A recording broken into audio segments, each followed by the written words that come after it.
નમસ્કાર, હું મેહુલ વ્યાસ અને તમે જોઈ રહ્યા છો ધ ગુજરાત રિપોર્ટ. આખરે 11 દિવસની કવાયત બાદ ભારતીય જનતા પાર્ટીએ રેખાબેન ગુપ્તાને દિલ્હીના મુખ્યમંત્રી પદ પર બિરાજિત કર્યા છે. રેખાબેન હવે દિલ્હીને કઈ રેખા પર એટલે કે કયા રસ્તે કેવી રીતે ચલાવે છે એ જોવાનું રહ્યું. કારણ કે રેખાબેનના તેવરના જૂના વિડીયો હમણાં સોશિયલ મીડિયા પર વાયરલ થઈ રહ્યા છે. એ વિડીયો જોઈએ ને તો આપણને ખબર પડે કે આ કયા વિચારધારાવાળા વ્યક્તિ છે, આ મહિલા કેવા છે. પણ એ વિડીયો પર જોતા પહેલા આજે એમણે રામલીલા मैदाનમાં શપથ ગ્રહણ કર્યા એનો વિડીયો જુઓ. मैं रेखा गुप्ता ईश्वर की शपथ लेती हूँ कि मैं विधि द्वारा स्थापित भारत के संविधान के प्रति सच्ची श्रद्धा और निष्ठा रखूंगी. मैं भारत की प्रभुता और अखंडता अक्षुण्ण रखूंगी.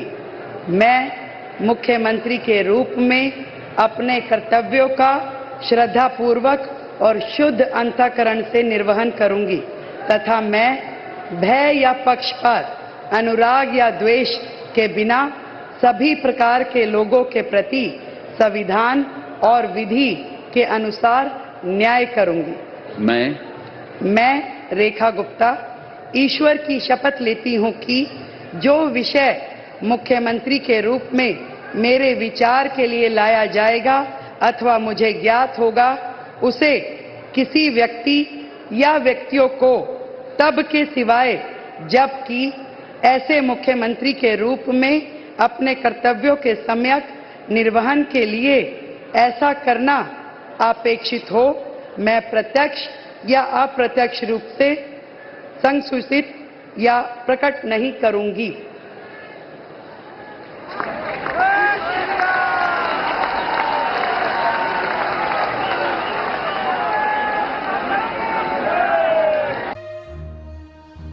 હા, તો રેખાબેન ગુપ્તા દિલ્હીના 9મા મુખ્યમંત્રી બન્યા અને મુખ્યમંત્રી પદની લોટરી લાગવાની એમનો જે હરખ છે એ બહુ જોવા જેવો છે.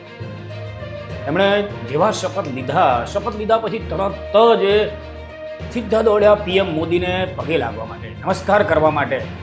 અને ત્યાં જઈને પીએમ મોદી તો ઠીક, એમને તો નમસ્કાર કર્યા પણ એટલા બધા જે પેલા ઉત્સાહી રેખાબેન એમ ઉત્સાહમાં છે ને એક ક્ષણ માટે તો પીએમ મોદીના જે સિક્યુરિટીમાં હોય એ જવાનને પણ હાથ સાથે જોડી દીધા. જુઓ વિડીયો ધ્યાનથી જુઓ.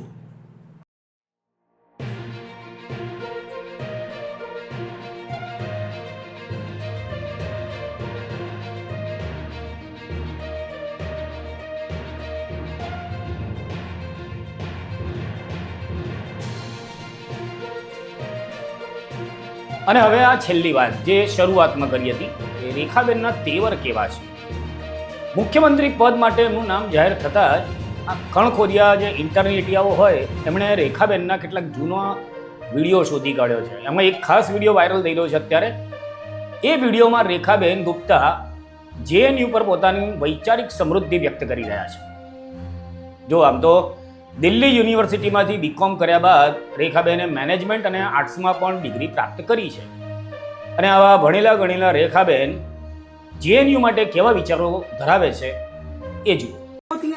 सर फ्री का खाते हैं वहाँ पे 10 रुपए, मात्र 10 रुपए महीने की फीस में वो लोग वहाँ पे हॉस्टल में रहते हैं, वर्षों पड़े रहते हैं. पीएचडी के नाम पे 50-50 साल के वो आदमी वहाँ पे रह करके कि हम स्टूडेंट हैं और वहाँ पे रह रहे हैं, वो फ्री बिजली पानी इस्तेमाल करते हैं.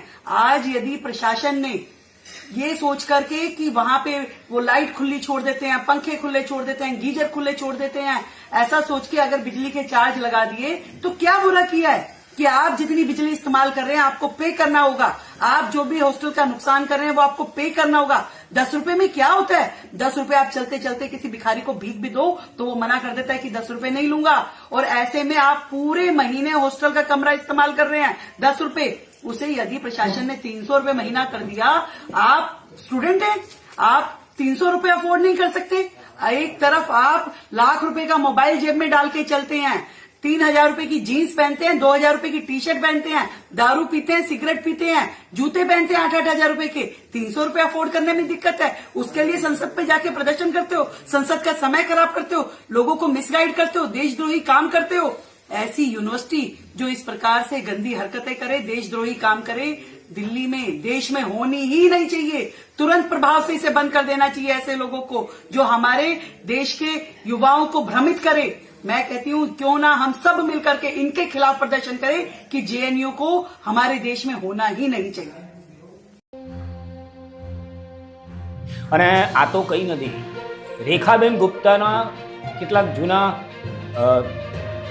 અને આ તો કંઈ નથી, રેખાબેન ગુપ્તાની કેટલીક જૂની પોસ્ટ પણ અત્યારે વાયરલ થઈ રહી છે. રેખાબેને કેજરીવાલ પર કરેલી એક પોસ્ટ એ તો એવી છે ને કે જાણે પેલો હમણાં રણવીર અલ્હાબાદિયા છે ને એના જેવું જ લાગે આપણને. એવું આપણને કહેવાનું મન થઈ જાય કે આ મહિલા રણવીર અલ્હાબાદિયા છે. જો તમે જ આ પોસ્ટ જુઓ,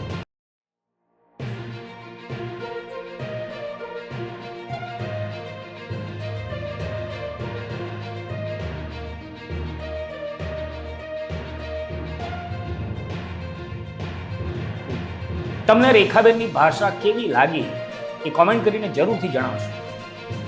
બાકી વિડીયોને લાઈક કરો, ચેનલને સબસ્ક્રાઈબ કરો, પછી જે કરવું હોય તે કરો. મળીએ પછી.